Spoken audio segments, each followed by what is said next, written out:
Քրոնիկոնի տաղավարում հյուրընկալել եմ AIB հիմնադրամի հոգաբարձուների խորհրդի նախագահ Արամ Փախչյանյանին, պարոն Փախչյանյան, շնորհակալ եմ իմ հրավերը մերժելու համար, եւ մինչ կանցնենք հասարակության հոգեբանության, այսպես ասած, ուսումնասիրմանը, նախ օրակարգային թեման ԱՄՆ փոխնախագահի այցն է Հայաստան, հենց Հայաստան այցի մասով ինչ մեսեջներ եք դուք տեսել, դրական կամ բացասական։ Դե հասկանալի է, որ այն ինչ որ քննարկվում է փակ դռների հետևում մենք իմանանք Աստված տամ 30 տարի հետո,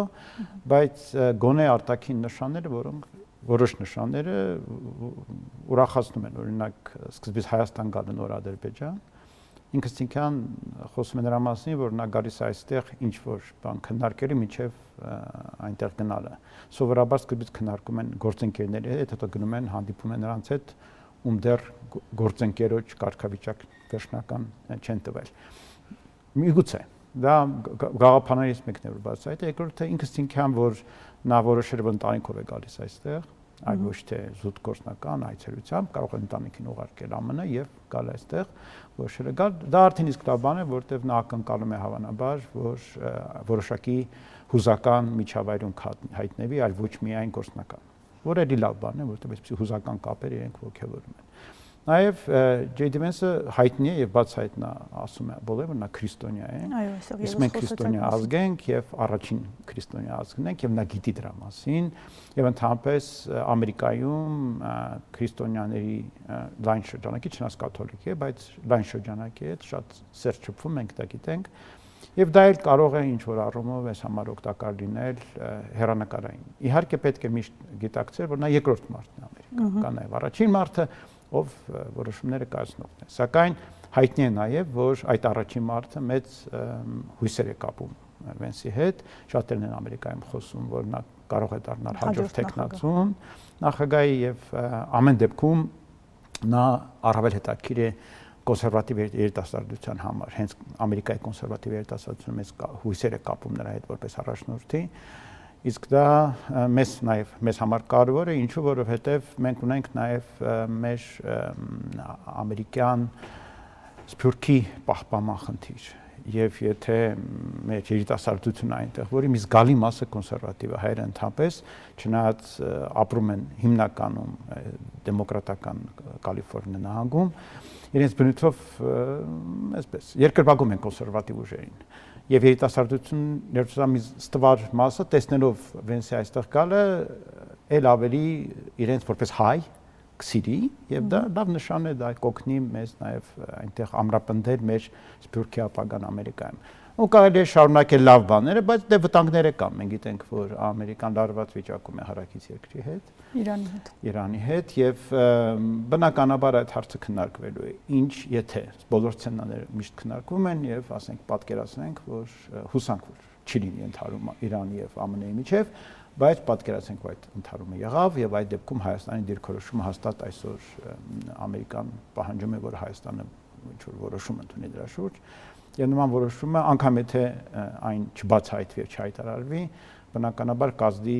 մեր եւ Իրանի հարաբերությունների վրա, իսկ մենք այսօր այն վիճակում չենք, որ այդ հարաբերությունները վատթարացնելու ճանապարհը մեզ համար ընդունելի լինի։ Մի խոսքով, ինչպես միշտ, ինչպես մեր ժամանակներում միշտ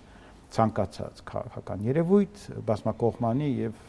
ոչ բացարձակ դրական է, ոչ բացարձակ բացասական է, խառն է։ Դուք ունեք մի հոդված, որտեղ խոսում եք հասարակության ուշադրությունը գողանալու մասին եւ ասում եք, որ մարդիկ, ովքեր ուզում են հասնել ինչ-որ արդյունքի, սկսում են գրավել ձեր ուշադրությունը եւ հասարակությունը երբեմն նաեւ ենթագիտակցաբար վաճառում է իր ուշադրությունը։ Հայաստանում առաջիկայում խորհրդարանական ընտրություններ են եւ հասարակությունը բոլոր էլիտաների ուշադրության կենտրոնում է։ Արդեն կարելի է պատկերել, թե ով ինչպես է գործելու հասարակության հետ, ով եւ ինչ է ուզում առհասարակ մեր հասարակությունը։ Նախ մենք գիտենք ինչ ենք ուզում որպես հասարակություն։ Ես կարծում եմ, որ չգիտենք ինչ ենք ուզում որպես հասարակություն եւ դա մեր հիմնական խնդիրն է։ Մարդիկ փորձում են կողմնորոշվել եւ գիտեք որն է վտանգը։ Եվ ես այդ վտանգը տեսնում եմ որպես ընդհանրապես այսօրական ժողովրդավարական հասարակությունների հիմնական ճգնաժամը։ Հայաստանում այդ ճգնաժամ բացահայտ է, որտեղ մենք չենք էլ կայացել որպես ժողովրդավարական հասարակություն։ Նախկինում այսպես էր, մարդիկ գիտեին իրենց շահը եւ ընտրում էին այն ուժը, որ այդ շահը առավել ներկայացնող է։ Մարդիկ մտածում էին այսպես, ես գիտեմ ինչ եմ ուզում Եվ ես ընթերցում եմ այդ ուժերի ծրագրերը, լսում եմ ելույթները, բան եւ որոշում եմ կայացնում ով է այն մարդը, այդ բոլոր տեխնացուներից, ով առավել իմ գանգատները, իմ հոգսերը կհոգա ապագայում։ Հայտնի է, որ խոստումները նախընտրական եւ իրականություն շատ հաճախ չեն համընկնում, բայց գոնե դա լավագույն մտածելու ընթացքն է։ Այսօր հակառակն է։ Այսօր մարդկանց որոշումները հուզական են։ Իրենք չգիտեն իրենք ինչ են ուզում, լսում են բոլորին ականջի ծայրով եւ փորձում են հասկանալ, որ մեկն է իրենց դուր գալիս։ Իսկ դուր գալը դա տրամաբանական չէ, դա հուզական է։ Եվ ընդհանրապես սովորաբար մարդիկ ոչ թե ելնում են ռացիոնալ տրամաբանությունից, այլ էմոցիոնալ զգայական որոշումներից, երբ որ իրենք ցավոք դա պետք է խոստովանենք, բավարար կրթված չեն։ Մտածելու այսպես իրենց ունակությունը հազագյուտ են օգտագործում կամ մասնակի։ Հիմա մեր հասարակությունը այդպեսին է եւ ցավոք այդպեսին է վաղուց։ Մեր հասարակությունը հուզական որոշումներ կայացնող հասարակությունն է եւ ոչ թե ընթերցում է նախընտրական ծրագրեր կամ լսում է կամ արձագանքում է բովանդակությանը, այլ առավել ուշադրություն է դարձնում հուզական բաղադրիչին եւ դա է պատճառը եւ դրա հետևանքով էլ սոցիալական ցանցերը շատ մեծ ազդեցություն ունեն մարդկանց վրա։ Եվ մենք հիմա դա կտեսնենք։ Ամբողջ այս նախընտրական արշավը լինելու իր բնույթով հիմնականում հուզական։ Մենք տեսնելու ենք մարդկանց, ովքեր ոչ մի որոշում չեն կայացրել, որոնք այդ ընտրություններից 1 օր առաջ դեռ չգիտեն ում համար են քվեարկելու։ Մենք ունենք շատ պարակտված քաղաքական դաշտ, այնտեղ ով ասես կա միլիոն տեխնացու փոքր կուսակցություններ, որ անգամ եթե մարդիկ ցանկանային հասկանալ թե այդ կուսակցությունը ինչ են ուզում, ինչ են ներկայացնում, չէին հասցնի, այդ կուսակցությունները դրանով շատ մտահոգված չեն, որտեղ իրենք է գիտեն, որ հիմնական գործիքը լինելու է հուզական մեխանիզմներ կիրառել եւ ամեն գնով, ամեն կերպ մարդկանց ոնց որ իրենց դաշտ բերելը։ Այդպես է դա կոչվում է, մեր դաշտ բերենք մարդկանց, դա ինչ է նշանակում։ Իհարկե, ռացիոնալ լոգոս օգտագործելով Արիստոտելը 3 ոնց որ համոզելու մեթոդներ էր թվարկում՝ լոգոս, պաֆոս եւ էթոս։ Իրենք համարում են, որ լոգոսը չի աշխատում, տրամաբանությունը չի աշխատում, մնում է էթոսը եւ պաֆոսը։ Արդյոք մենք վստահում ենք եւ արդյոք մենք կարող ենք իրենց մոտ առաջացնել բավարար հուզական արձագանք եւ վերջ։ Իսկ որովհետեւ տրամաբանությունը աշխատեցնելը նաեւ գուցե դժվար է։ Նաեւ քաղաքական էդիտաների համար։ Իրականում մի քանի պատճառ կա, հիմա չեմ ուզում բերել միայն նրան, որ մեր ազգաբնակչությունը բավարար կրթված չէ, որպեսզի մտածի, կամ քաղաքական կրթություն չունի, որպեսզի քաղաքական դաշտում ճիշտ մտորումներ ունենա, բայց այլ խնդիրներ կան, ապագան դարձել է անորոշ։ Երբ ապագան դառնում է անորոշ, դու չես կարողանում կամ քո ուղեղը հրաժարվում է կառուցել տրամաբանական շղթաներ դեպի ապագա, շատ դժվար է դառնում։ Եւ ես դա տեսնում եմ ամենուրեք, ես դասավանդում եմ նաեւ կրթության կառավարում եւ առաջնորդություն եւ իմ ծրագրի հիմնական մասը դա այն է, որ ռազմավարություն պետք է ունենա ցանկացած կառույց եւ կրթական կառույցների։ Այսօր այդ ծրագրի գաղափարը առաջ մղելը շատ դժվար է դարձել։ Ում հետ խոսում ես ղեկավարներին, իրենք ասում են ինչ ռազմավարություն, եղբայր, չգիտենք վաղը մեր գլխին ինչ է գալու։ Բայց ես մարդկանց անդադ փորձում եմ բացատրել, որ դրանից դա ավելի է կարևորում ռազմավարությունը, չգիտես ինչ է գալու, դու պետք է ամեն ինչին պատրաստ լինես։ Դրա համար դու պետք է այսօր պատրաստվես, ոչ թե սպասես թե վաղը ինչ կլինի, որտեղ վաղ ուշ կլինի պատրաստվել։ Բայց դե մարդկանց բնորոշ է, երբ որ անորոշություն է, չմտածել, որտեղ դժվար է, իսկապես դժվար է մտածել, մարդիկ ապավինում են հուզականին։ Այս առավել որ հայերը ընդհանրապես մենք ռազմավարական մտածողությունը մեզ բնորոշ չէ։ Մենք ապրում ենք այսօրվա օրով։ Այսօր ինչ է, դա մեզ համար կարևոր է։ Ինչ վաղը կլինի, մեր ձեռքը չէ։ Շատերը ասում են դա Աստծո ձեռքն է, բայց Աստծո չեն հավատում։ Իրականում իրենք համարում են ռուսի ձեռքն է, թուրքի ձեռքն է, ամերիկայի ձեռքն է, որևէ մեկի։ Եվ այդ պատճառով երբ որ գալիս է ռուսը, թուրքը, ամերիկացին կամ որևէ մեկը, մենք շատ ոգևորվում ենք, ասում ենք, հեսա հասկանանք մեզ հետ ինչ է լինելու։ Մեզ հետ լինելու այն ինչ որ մենք ենք որոշելու վերջը, ոչ թե Վենսը կամ Պուտինը կամ որևէ մի քաղաքական գործիչ։ Բայց նաև ձեր խոսքում նշեցիք, որ երբեք նաև այդ տրամաբանության ուղղությամբ ինքնակրթվելու եւ կրթվելու հասարակությանը քաղաքագիտորեն կրթելու բացակայության մասին, բայց ես այս ձեր խոսքի ընթացքում չհիշեցի որևէ մի ժամանակաշրջան եւ որևէ մի իշխանության, ով խնդիր է դրել այդպիսի հասարակություն ունենալ։ Արդյոք այդպիսի հասարակություն ունենալը ձեռնտու կլինի օրվա իշխանությանը, թե այդ հասարակությունը դառնում է նրա պոտենցիալ չընտրողը, որովհետև այդ հասարակությանը դժվար է մանիպուլացնել, հուզական դաշտը ձևավորել, գրավել տարբեր հնարքներով եւ այլն։ Ում պետք է ձեռնտու լինի, որպեսզի ինչ որ գործիքակազմ եւ ռազմավարություն ունենա, տրամաբանող եւ քաղաքագիտապես հասուն հասարակություն ունենա։ Իհարկե ոչ իշխանություններին, որևէ երկրի։ Իրականում եթե մենք նայենք որ երկրներն են հզոր, ոչ թե այն երկրները, որոնք ունեցել են լավ ղեկավարներ, դա ավելի շատ արդյունք է եղել, այլ այն երկրները, որոնք ունեն հզոր հասարակական ինստիտուտներ, կառույցներ, որոնք ապահովում են երկրում մտածելու, մտորելու, քննարկելու եւ կարողությունները ձևավորելու մեխանիզմներ։ Օրինակ Ամերիկայում միշտ լավագույն մտածողները, գործողները, գործիչները, ստեղծարարները եկել են համալսարաններից, ամերիկյան համալսարանները միշտ շատ զորեղ են եղել, բայց այսօր ամբողջ ամերիկյան համալսարանական համակարգը հայտնվել է ճգնաժամում, նաև ամբողջապես տարվել է այսպիսի ծայրահեղական գաղափարներով, սոցիալիստական եւ տապալվում է բարձր։ Նույնը Անգլիան է, նույնը եվրոպական երկրներն են, իսկ Հայաստանում դե համալսարանները երբեք չեն կարողացել իրենց ամբողջության մեջ ձևավորել մտածողների լայն այսպիսի դասակարգ մարդկանց մեծ քանակ, որոնք իսկապես խորը մտածողներ են, որոնք համալսարանում օրեր ու ժամեր են ծախսել քննարկումների մեջ, փիլիսոփայության մեջ, որոնք շփվել են դասախոսների հետ, որոնք տարբեր կարծիքներ են քննարկել իրենց հետ։ Մենք մեր հասարակությունը անգամ լավագույնները մեզանից այսպես կրթվել են կամ խորհրդային համալսարաններում, որտեղ միակարծիք էր ամեն ինչ, կամ հետխորհրդային, որտեղ նույնն է շարունակվում։ Եվ այդ պատճառով մենք չունենք նման մշակույթ, բայց դա է մշակույթ, որտեղ իշխանությունը իհարկե միշտ ձգտում է բթացնել ժողովրդին, որտեղ իշխանությանը պետք են լծակներ ու մեխանիզմներ ամեն կերպ պահպանել իր իշխանությունը։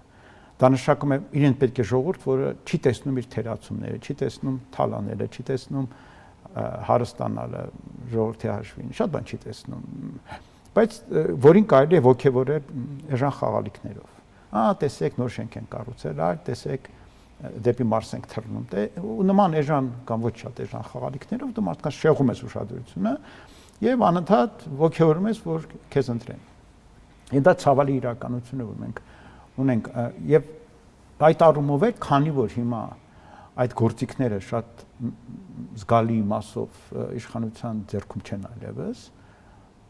այդ գործիքները տեղափոխվել են սոցիալական ցանցերի դաշտ։ Հիմա սոցիալական դաշտերը սոցիալական ցանցերն են պայմանավորում մարդկանց զգայական արձագանքները տարբեր երևույթների նկատմամբ, երկրների իշխանությունները սկսել են ամեն կերպով վերահսկել սոցիալական ցանցերը եւ պարտադրել որոշակի օրակարգ եւ այլն, բայց դա չի աշխատում, որովհետեւ դա բերում է տոտալիտարիզմի եւ մենք տեսնում ենք, որ արդյունքում այս ամբողջ խաղը հիմա ավարտվում է եւ խաղի փոխարեն գալիս է դառը իրականությունը, որ այն երկրներում, որտեղ կան մի քանի ուժեր, վաղ թե ուշ լինելի ընդհարում եւ քաղաքացիական պատերազմներ, ժողովրդավարական այսօրվա փայլուն ժողովրդական երկրներում։ Իսկ այն երկրներում, որտեղ չկան բավարար ուժեր, որ հակադրվեն, շատ արագ մի որևէ իշխանություն, մի որևէ ուժ զավթի իշխանություն եւ մենք ունենանք միապետություններ։ Մենք որի շարքում ենք։ Երկրորդին։ Բնականաբար։ Եվ դա բավականին ցավալի, բայց դա իրական։ Չէ, եթե առաջինն է, այնպես չէ շատ ավելի լավ վիճակի, որովհետեւ քաղաքացիական պատերազմն է բան, չի։ Բայց օրինակ եթե նայենք հիմա ինչ է կատարվում եվրոպական երկրներում եւ ԱՄՆ-ում, ծայրահեղանում է քաղաքական դաշտը։ Եվ մեջտեղում համարյա մարդ չկա։ Շատերը ասում են, որ այդ միջին խավ հասկացությունը արհեստական է։ Այն ձևավորվում է կայուն ժամանակներում իշխանությունների կողմից, որպեսզի ապահովի հասարակության կայունությունը, որովհետեւ միշտ կան շատ հարուստներ եւ շատ աղքատներ, եւ կապիտալիզմը վերարտադրում է այդ համակարգը, հարուստների եւ աղքատներ համակարգը։ Եվ մենք դա տեսել ենք ամբողջ 19-րդ դարում, 20-րդ դարում տեսնելով խորհրդային միության ձևավորումը, սոցիալիստական գաղափարախոսության տարածում ամբողջ աշխարհով, այսպիսի վիթխարի այդ երկրներում, որոնք կապիտալիստական իրենց բնույթով արտնացավ այն միտքը, որ պետք է ձևավորել հարուստ մարդկանց, ոչ թե հարուստ, բայց ունևոր մարդկանց խավ, որոնք շատ հարուստ չեն, բայց նաև աղքատ չեն եւ որոնք կլինեն այդ հասարակության հիմնական զանգված եւ կպահպանեն հավասարակշռությունը եւ թույլ չեն տա որևէ ծայրահեղացում։ Բայց շնորհիվ այս գլոբալիզմի եւ շնորհիվ էլի կապիտալիզմը ամեն կերպ շրջանցեց այդ մեխանիզմը, հաղթարեց այն գլոբալ հնարավորությունները օգտագործելով, էժան աշխատուժի շուկաներ գտնելով բան եւ այլն, մենք տեսանք, որ բոլոր երկրներում տապալվեց միջին խավը նորից, այդ պրոյեկտը տապալվեց։ Եվ մենք նորից տեսնում ենք նույն բանը, ինչ որ 19-րդ դարի վերջում ծայրահեղացումը հասարակությունների եւ շատ հնարավոր հեղափոխություններ, քաղաքացիական ընդհարումներ եւ այլն, առավել եթե հանկարծ այդ երկրները, որոնք այսօր տնտեսապես էլ այնքան բարվոք չեն, ունենան խնդիրներ իրենց ներքին պարտքերը մարելու եւ այլն։ Այդ process-ը հիմա ընթանում է, որ ասենք շատերը երազում են գնալ այսօրվա հարուստ երկրներ եւ այնտեղ հանգիստ ու երջանիկ ապրել, ես միշտ զգուշացնում եմ, ասում եմ, մի քիչ մտածեք ուր եք գնում եւ ինչ եք այնտեղ անելու մի 10-15 տարի հետո, երբ որ վիճակը սրվի։ Երևի այս տարի մտածել են ձեր ասացի մասին, որովհետեւ բացասական սալդո էր ԵՄ անդամ երկրներում։ Հա, բայց մենք պետք է նաև հասկանանք, որ այդ բացասական սալդոն գալիս է նրանից, որ որոշ երկրներում, Ռուսաստանում վիճակն այնպես է, որ երիտասարդներին ուղարկում են Հայաստան, որովհետեւ այնտեղ գնալով դեպի պատերազմ գնալու հավանականությունը առաջանում։ Ինչ տեխնոլոգիաներ են կիրառվում մեր հասարակության, չասեմ հասարակության վրա, բայց հասարակության նկատմամբ։ Դրանք հիմնականում արևմտյան տեխնոլոգիաներն են, որովհետեւ Խորհրդային Միությունը գուցե ունեցել է, բայց ես չգիտեմ, բայց մենք այնինչ տեսնում ենք մեկ երկրում, չգիտեմ, տեսնում ենք մի տար Ուկրաինայում, մի տար Վրաստանում, հետո մեկ այլ ձևափոխված տար Հայաստանում, հետո տեսնում ենք, որ բոլոր լայն տարածում ստացած հասարակության մեջ լայն տարածում ստացած ժեստերը դառնում են այլևս քաղաքական ժեստեր, որովհետև եթե դու նույն այդ ժեստը օգտագործում ես, քեզ ասոցացնում են այս կամ այն քաղաքական ուժի հետ, ինչպես են այդ տեխնոլոգիաները ծնվում եւ կիրառվում եւ ինչ նպատակ են հետապնդում։ Գիտեք, իմ կարծիքով, եթե գնաք հիմա սոցիոլոգներին հարցնեք, իրենք այդ բոլոր տեխնոլոգիաների մասին քաջատեղյակ են։ Չկա գաղտնիք։ Դրանք բոլոր նկարագրված են, մշակված են եւ բաց են, հասանելի են։ Այլ բան է, թե որքանով ես դու կարողանում դրանք իրապես կիրառել։ Եվ այստեղ իհարկե նույն ԱՄՆ-ն, որը ունի մեծ մարդկային կարողություն եւ փորձ նման տեխնոլոգիաներ կիրառելու, խառը փորձ, որովհետեւ այնպես չէ, որ ամենուրեք լավ աշխատում է։ Երևի թե կարող է ավելի արդյունավետ գործիքներ կիրառել, բայց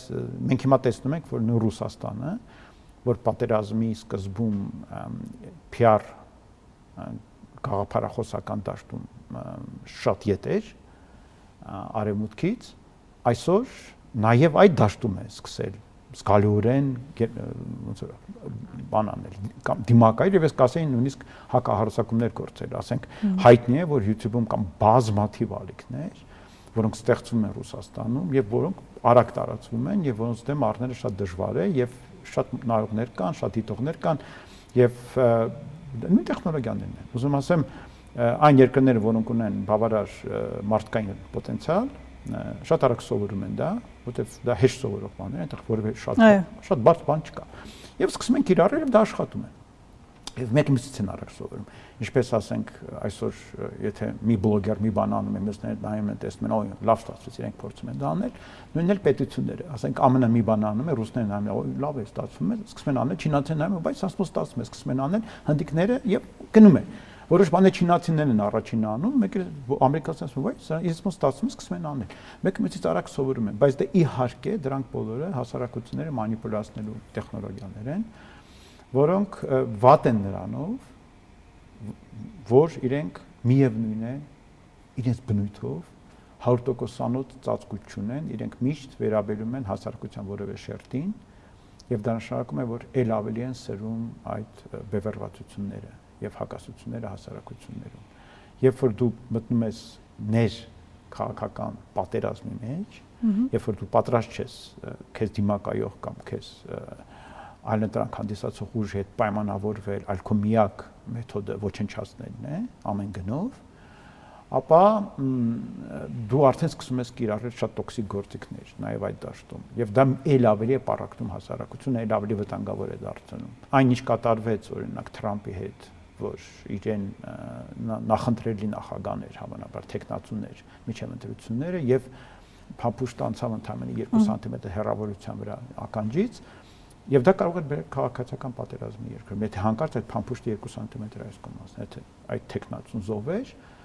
շատ եւ շատ ամերիկացիներ, որոնք իրեն ընտրել էին պատրաստվել, տան ունեն զենք դրած։ Եվ ես գիտեմ, որ այնտեղ զենքի վաճառքը վերջին տարիներին կտրուկ աճել է։ Եվ շատ վտանգավոր իրավիճակ է երկրում, երբ որ դու տեսնում ես, որ իշխանության համար պայքար մտնում է որոշակի փուլ, որ արդեն մարդիկ չեն վարանում օգտագործել շատ կտրուկ ձևեր, շատ կտրուկ միջոցներ։ Բայց խնդիրն այն է, որ դա ամենուրեք է։ Եվ դա գալիս է նաև ոնց որ պարուրաձև սրվում է։ Ամեն քայլափոխին անխուսափելիորեն երկրի իշխանությունները կիրառում են գործիքներ, որ էլ ավելի են սրում իրավիճակը։ Փոխարենը փորձեն գնալ հաշտեցման, ինչ-որ ընդհանուր ազգային օրակարգ ձևավորելու եւ այլն, որովհետեւ դիմացիններ պատրաստ չէ դրան։ Չի վստահում։ Հայաստանում դա իրատեսական համարում եք։ Մեկ միասնական Ես կարծում եմ, որ միակ իրատեսական ձև է։ Բայց միակը միասնական։ Հնարավոր է, որ օրինակ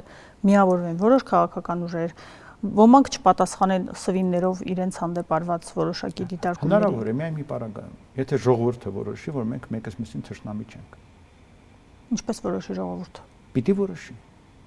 Պիտի ժողովուրդը գիտակցի ինքնա պաշտպանական, գոյաբանական ուժերը մեր մեջ պիտի հաղթեն, իմունիտետը պիտի միանա, եւ մենք գիտակցենք, որ մենք չենք ուզում մեկս մյուսին սպանել, որտեղ դրան կարող ենք շատ հեշտ։ Մեզ թվում է, որ դա շատ մեզանից հեռու է, բայց ռուսները 18 թվականին իրար սպանում էին։ Գյուղացուն դանակով մորթում էր։ Ու դա մի երկրում, որտեղ դրանից ընդամենը 15-20 տարի առաջ մարդիկ շատ հաշտ էին ապրում, համայնքներով, գյուղական համայնքներ կային, բոլորը իրար հետ էին, աղքատ հարուստ չկար, հարուստներ աղքատներին օգնում էին եւ այլն։ Շատ դա վիճակ էր, բայց շատ արագ ամեն ինչ սրվեց, որովհետեւ առաջացավ պայքար իշխանության եւ ունեցվածքի համար։ Եվ մարդիկ միանգամից կատաղեցին եւ դարձան մեկը մյուսին թշնամի։ Դա կարող է լինել։ Եվ մենք պետք է շատ զգուշ լինենք դրանից եւ գիտակցենք, որ մենք պետք է մեկս մյուսին համարենք հարազատ մարդիկ։ Հարազատ։ Եվ այդ դեպքում միայն արդեն իշխանությունը գիտակցի, որ դու բոլորը թշնամի են, ով իմ դեմ է, օրակարգ այլևս չի աշխատում։ Եվ ընդդիմությունն դա գիտակցի, որ չի կարող անդադ քարոզել, որ նրանք ով աջակցում է իշխանության երկրի դավաճաններ են, նրանց պետք է ոչնչացնել։ Այո, դավաճան պիտակը կպցրեցիր ճակատին, վաղ դու պարտավոր ես այդ մարդուն ոչնչացնել, որտեղ դավաճան է։ Եվ դա բերում է ծայրահեղ սրման, որը շատ վտանգավոր է հենց ժողովրդի համար ու երկրի ապագայի համար։ Երկու կողմներ ստիպված կլինեն, բայց այդ ստիպված լինել պիտի գա մեզանից։ Այլ կերպ չկա, բոլոր հասարակությունը այդպես է։ Ուղղակի, ասենք, նույն Ֆրանսիան սկզբից անցավ Ռոբեսպիերով եւ այդ ամբողջ իրադարձություններով, Նապոլեոնով, տարածքներ կորցնելով բան, միջև հաշտվեց։ Ամերիկան անցավ քաղաքացիական պատերազմով եւ այլն, միջև հաշտվեց։ Մենք ուզում ենք այդ ճանապարհը անցնենք։ Այդ ճանապարհը մեր առջև դրված է, խնդրեմ, կարող ենք անցնել, բայց մեզանից մարդ չի մնա դրանից հետո։ Մենք առանց դրա փոքրաթիվ ազգ ենք։ Ոչ է երկիր մեզ այլևս պետք է լինի, որովհետև չենք կարողանա պահել, չենք կարողանա մշակել, չենք էլ ունենա աշխատուժ, որպեսզի այս երկրում ապրի եւ գոյատևի։ Մենք դա պետք է գիտակցենք ընդհանրապես։ Ես օրինակ հիմա այսօր որևէ մարդու, ով ինչ-որ բան գրում է Facebook-ում կամ ես սկզբից մտածում եմ ինչու եմ ես այդ մարդու հետ համաձայն, նոր մտածում եմ ինչու ես համաձայն չեմ։ Բայց եթե նա գրում է մի բան, ինչ հետ ես համաձայն չեմ, ես չեմ կենտրոնում դրա վրա։ Ես չեմ համարում դա ամենակարևորը, որ բնութագրում է այդ մարդուն ինձ համար։ Ես ավելի նայում եմ, թե ինչու ես այդ մարդու հետ ընդհանուր տեսակետ ունեմ, ընդհանուր պատկերացում, ինչու ես կարող եմ իր հետ համագործակցել։ Եվ ասեմ օրինակ անգլիացիների ամրությունը դրանից է գալիս։ Անգլիացիների մեջ կա մշակույթ առաջնայինորեն կարևորել ընդհանրությունը նոր հետո հակասությունները։ Իրենք կարողանում են անհրաժեշտ պահի միավորվել ընդհանուր խնդիրներ լուծելու համար, որովհետև իրենք ունեն էլի շատ դառը փորձ ներքին պարակտումների եւ այլն, որից են քաղել են պարզ բան, որ չի կարելի քո ազգի հետ թշնամության մեջ լինել։ Մենք չունենք այդ հատկությունը ինչ որ պահի միավորվելու։ Ունենք, երբ որ արտաքին թշնամի ենք ունենում, բայց մենք չունենք իմունիտետ ներքին թշնամու նկատմամբ, որովհետև նման իրավիճակում վերջին քանի դարերի ընթացքում չենք հայտնվել։ Մենք չենք ունեցել սեփական իշխանություն, չենք ունեցել սեփական ընդդիմություն, մենք չենք ունեցել ներքին պարակտում, որովհետև դրա կարիքը չենք ունեցել։ Չնայած ունեցել ենք մանր պարակտումներ եւ քննադատել ենք մեր դասագրքերում պատմության մեր ժամանակի իշխաններին, որոնք չէին կարողանում պայմանավորվել եւ միավորվել եւ այլն։ Բայց հիմա այդ նույն իշխանների արածը նորից համառորեն կրկնում ենք։ Նույն բանն ենք անում։ Փոքր իշխանիկներով, կուսակցությունիկներով հավաքվել ենք ու մեկս մյուսից կռիվ ենք տալիս։ Անեկդոտ է, ոնց որ այդ պատմական իրականությունը նորից վերականգնել ենք ամբողջության մեջ։ Գիտենք դրա հետևանքը, բայց շարունակում ենք համառորեն դա անել։ Երևի մեր բանն է, ոնց որ ազգային բնութագիրներ, չգիտեմ ինչ ասեմ։ Բայց լավ է, որ ձեր խոսքում նշեցիք, որ իրատեսական համարում եք միավորվել, գիտակցել եւ տեսնում եք այդ պոտենցիալը, որ հնարավոր է այդ միավորվել եւ լուծել որոշակի խնդիրներ պետության առաջ։ Ես մարդկանց հետ սրա մասին խոսում եմ, մարդիկ դա գիտակցում են։ Մեր խնդիրն այն է, որ գիտակցական մակարդակում մարդիկ դա գիտակցում են, բայց ցավոք նորից կրկնեմ, մեր հուզականությունը միշտ հաղթում է արդյունքում։ Երկու բան կա, որ միշտ պատտվում է մեր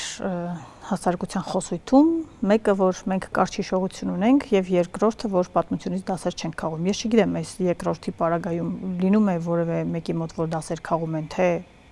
պատմությունը հենց այդ պահին դաս է տալիս, դա գոյություն ունի իրականում, թե ոչ եւ երկրորդը արդյոք մենք կարճ հիշողություն ունենք։ Մենք մոռանում ենք օրինակ 8 տարի, 10 տարի առաջը, 40 տարի առաջը, թե չենք մոռանում։ Իմ կարծիքով մարդիկ ընդհանրապես կարճ հիշողություն ունեն, որովհետեւ մարդու բնորոշ է լավը հիշել, վատը չի հիշել, վատը մոռանալ։ Մենք այդպեսին ենք, մեր նախկին կյանքը միշտ լավն է եւ պայծառ։ Դա բոլորը ունեն, ուղղակի խնդիրն այն է, որ մենք չունենք բավական ուժ եւ ամրություն մեզ օբյեկտիվ գնահատելու։ Մեր պատմությունից իրական դասեր քաղել, դե իրական դասերը դառն են։ Իրենք քաղցր չեն։ Իսկ մենք ուզում ենք մեր պատմությունից միայն կենասների նյութ քաղենք։ Դա այդպես չի լինում։ Դա ինքնախաբեություն է։ Եվ դա է պատճառը նրան, որ մենք կրկնում ենք այդ նույն դասերի դառը փորձը նորից, որովհետև չենք սովորել դա, չենք գիտակցել, չենք ընկալել։ Մենք խուսափում ենք դրանից։ Մենք չենք հետաքրքրվում դրանով։ Բայց դա դարձա, դա մարդկանց բնորոշ է, ուղղակի խնդիրն այն է, որ մեր ավելի խորը խնդիրն այն է, որ մենք չունենք ընտրանի ազգային ընտրանի, մենք չունենք մարդկանց, որոնք կնվիրվեն ազգի եւ ժողովրդի իրական նպատակներին, իրական իղձերին, իրենց կյանքը կհամարեն որպես ծառայություն իրենց ազգին։ Այդպիսի մարդիկ են դառնում ազգի իրական ուժը եւ այդպիսի մարդկանց միջոցով է որ ազգը եւ պատմությունից ինչ որ դասեր է քաղում եւ այլն եւ այդ մարդիկ են ձևավորում օրակարգը եւ ապագայի տեսլական ազգի։ Դա ունեին հрьяաները, այդ պատճառով ունեցան հզոր պետություն եւ ունեն այսօր։ Դա ունեին շատ այլ ազգեր, նույն հնդիկները շնորհիվ Գանձի ունեցան դա։ Մենք գուցե այդ մարդուն եթե անգամ ունենանք, մենք ունենք մի հատկություն, որտեղ այդ ժամանակ արթնանում է մեր բոլոր հիշողությունները, գտնում ենք արխիվից ինչ-որ մի բան եւ սկսում ենք չհավատալ այդ մարդու ազնվությանը, եթե անգամ այդ մարդը կա։ Դե դա էլ կա, այո, խնդիրն այն է, որ մենք բայց քանակի հարց է նաեւ։ Ասենք Գանդին հա շատ պայծառ մարդ է, շատ բաներ ասում, բայց շատ մարդիկ իրեն հավատացին եւ հետեւեցին իրեն։ Քանակի հարց է, մենք չունենք իրական առաջնորդ, իսկ առաջնորդը այն մարդը չէ, ով չի վախենում մահանալուց կամ շատ ուժեղ է կամ մեծ հերոս է։ Առաջնորդն այն մարդն է, ում հավատում են եւ ում հետևից գնում են մարդիկ եւ իրեն դարձնում են իրենց առաջնորդ եւ այդ դեպքում դու ունենում ես իրական այսպեսի մտավոր կապիտալ երկրում մարդիկ, ովքեր մտածում են թե ինչ է լինելու մեզ հետ, գործում են այդ ուղղությամբ ինչ-որ բաներ են անում։ Մենք ունենք դրա ձևավորման շատ վաղ փուլը։ Կան նման մարդիկ, բայց մենք դեռ չենք հասել այն իրական ընկալման, դրա կարևորման, որը կբերի նրան, որ այդ մարդիկ ունենան աջակցություն ոչ միայն այսպես, լավ բան ես ասում Facebook-ում, ինչ լավ գաղափար է բան, այլ ասենք Հայաստանի լավագույն եւ ամենահզոր տնտեսական կառույցները սկսեն այդ նույն մարդկանց լսել եւ իրենց ասացին ուշադրություն դարձնել եւ այն կմիավորեն այդ մարդիկ կմիավորեն ազգային կապիտալը եւ մարդկային կապիտալը որպեսզի մենք գնանք դեպի ընդհանուր նպատակները բայց իրապես այդ ընդհանուր նպատակները պետք է լինեն ընդհանուր բոլորին վերաբերող, բոլորի համար կարևոր եւ նրանց համար, ով համարում է, որ մեր ապագան Թուրքիայի հետ լավ հարաբերություն ունենալու մեջ է եւ նրանց համար ով հավարում է, որ ռուսների հետ պետք է ինտեգրացիոն անել ամբողջ կյանքում եւ նրանց համար որ ասում են նրանց գլուխն է պետք է կտրել ու ապրել ինքնուրույն։ Հիմա այդ բոլոր մարդիկ էլ պետք է ընդհանուր իղձեր ունենան, որպեսզի միավորվեն։ Այդ ընդհանուր իղձերի մասին պետք է մտածել անկողմնակալ եւ իրապես դրան նվիրվել։ Մենք հիմա չունենք նման մարդկանց։ Ով կա, վաղ թե ուշ հարում է այդ ուղղություններից մեկին եւ մնացածների կողմից սկսում է դասվել որպես այս կամ այն ուժի ներկայացուցիչ կամ անցալում է այդպես։ Բայց դրա համար պետք է որ այդ մարդիկ իսկապես ազնիվ լինեն։ Իրենք իրենց հետ իրական պատկերացնեն, թե ինչ է կատարում ես հետ, իրական ազնվորեն խոսեն մեր խնդիրների մասին, ոչ թե անդադ գովաբանեն, մենք վերջն ենք, մենք եսիմ ինչ ենք, առաջին քրիստոնյա ազգն ենք, ես ենք։ Բայց ցավոք խնդիրն այն է, որ այդպիսի մարդիկ նաև շատ հաճախ քարկոծվում են սկզբից։ Ասենք մենք հին հույներին շատ ենք սիրում, բայց իրենք Սոկրատեսին սպանեց։ Դուք համոզմունքներով պահպանողական եք։ Ես համոզմունքներով այսպես մեղմ պահպանողական եմ։ Ես համարում եմ, որ դու պետք է միշտ հարմարեցնես եւ վերանայես քո արժեքները ելնելով իրականությունից, բայց կան արժեքներ, որոնք վերանայման ենթակա չեն։ Ինչ է ժողովրդավարությունը։ Դե ժողովրդավարություն լայն առումով, ես կասեի այսպես, ժողովրդավարությունը ինձ համար շատ մեծ արժեք չէ։ Ինձ համար արժեք է հանրապետությունը։ Ռեքս պուբլիկան շատ ժողովրդի իշխանությունը, որպեսզի ժողովուրդը որոշի իր ճակատագիրը, այլ ոչ թե ինչ որ մարդիկ։ Թե ինչ մեխանիզմով է դա արվում, իսկ ժողովրդավարությունը, ժամանակակից ժողովրդավարությունը, ինչ որ մենք կոչում ենք այսօր դեմոկրատիա, այդ մեխանիզմներից մեկն է։ Թե ինչ մեխանիզմով է դա արվում, դա այլ հարց է։ Բայց անպայման եւ պարտադիր մարդիկ պետք է ներգրաված լինեն այս ճակատագիրը որոշման մեջ, այլապես իրենք դառնում են ստրուկ։ Իսկ ես դեմ եմ ստրկատիրության, ես դեմ եմ, որպեսզի մարդու ազատությունը անհամաչափ սահմանափակվի։ Այնքանով որքանով մարդու ազատությունը սահմանափակվում է համակեցության տեսակետից, այդքանով ես պատրաստ եմ եւ իմ սեփական ազատությունները շատ լավ սահմանափակում եմ այդ առումով։ Բայց այնինչ վերաբերում է ինչ որ մարդկանց շահերից ելնելով մարդկանց ազատությունը սահմանափակելն, ես դրան դեմ եմ։ Ու ես դրա դեմ պիտի պայքարեմ, որովհետեւ դա նվաստացում է մարդու տեսակի, որը ամբողջապես դեմ է իմ արժեքներին։ Դուք ասացիք, որ դասավանդում եք, վերադառնանք այդ սերնդին։ Իրենք ինչի են ձգտում։ Հաստատ նույնը չեն, ինչ մենք 10 կամ 20 տարի առաջ։ Իրենք չունեն ձգտումների ընդհանրություն լայն առումով, այսպեսի մի քանի կարևոր բան հաստատ ունեն, մի բան, որ իրենք ձգտում են կայանալ։ Իրենք շատ են ուզում կայանալ։ Իրենք այդպես են ասում, եւ այդպես են մտածում, եւ ամեն մեկը այդ կայանալ ասելուց ինչ որ բան է պատկերացնում իր համար։ Եվ շատ հաճախ եւ սովորաբար դա ինչ որ հերոսներ են, ում իրենք ճանաչում են եւ ում պատկեր իրենց ոգեշնչում, ասենք Իլոն Մասկը լինի, կամ հայեր կան այդ ցանկում։ Ես գիտեմ մարդկանց, ով, հա, ոգևորված է Հենրիկ Մխիթարյանով կամ նման պայծառ դեմքերով, ովքեր իրապես պայծառ դեմքեր են։ Եվ դա ուրախալի է, որ այդ բանը կա, բայց այն ինչ որ նաև խնդիր է, ու այդ խնդիրը մեր հանրության խնդիրն է, որ իրենք իրականում չունեն վառ երազանքներ։ Եվ շատ քիչ կան իրենց ընկալումների մեջ հանրային երազանքներ։ Ես դա ես Մենքի երազանքներ, ես մոտ կա եսի երազանքը։ Անհատի երազանքը։ Անհատի երազանքը։ Ու դա մեր ամենամեծ խնդիրն է։ Ու այդ խնդիրը, ասեմ, միայն մեզ մոտ չէ։ Մենք հիմա գտնվում ենք մի դարաշրջանում, մի ժամանակային այսպիսի հատվածում, երբ որ աշխարհը փոխվում է շատ արագ։ Ամբողջ աշխարհն է փոխվում։ Մենք չգիտենք դեպի ուր է գալու այս աշխարհը, չգիտենք վերջը ինչ է լինելու։ Եվ իսկապես շատ դժվար է պատկերացնել, թե այդ նոր աշխարհում, որը շատ տարբերվելու է, ինչպիսին է լինելու կյանքը, ինչպիսին է լինելու հանրությունները, հասարակությունները, ինչպես է իրեն գործելու եւ այլն։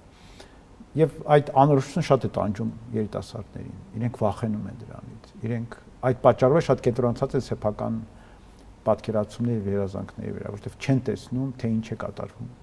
ուր է գնալու այս ամենը։ Մի քիչ վախենալու է դա իրենց համար։ Բայց մյուս կողմից դա հույս է, որովհետև երբ որ հինը, որը մեզ շատ դուր չէր գալիս, չէ՞։ Այնպես չի, որ ասենք 19-րդ դարի վերջից մինչև այսօր մենք ունեցել ենք մեզ համար ցանկալի իրականություն որևէ պահի։ Երևի թե դա նաև հույս է առաջացնում, որ մենք կարողանանք ստեղծել մեզ համար ցանկալի իրականություն, եւ այդ երիտասարդները ի վիճակի կլինեն դա անել։ Բայց գոնե իրենց մտավոր կարողությունների առումով, գոնե նրանք, ում հետ ես եմ շփվում, իրենքից անտաշ շատ հուզում են եւ ուրախացնում, շատ լավն է։ Այս բարի նոտայի վրա ավարտենք մեր հարցազրույցը։ Մեզ դիտողներին հիշեցնեմ, որ իմ հյուրը AIP հիմնադրամի հոգաբարձուների խորհրդի նախագահ Արամ Փախչյանյանն էր։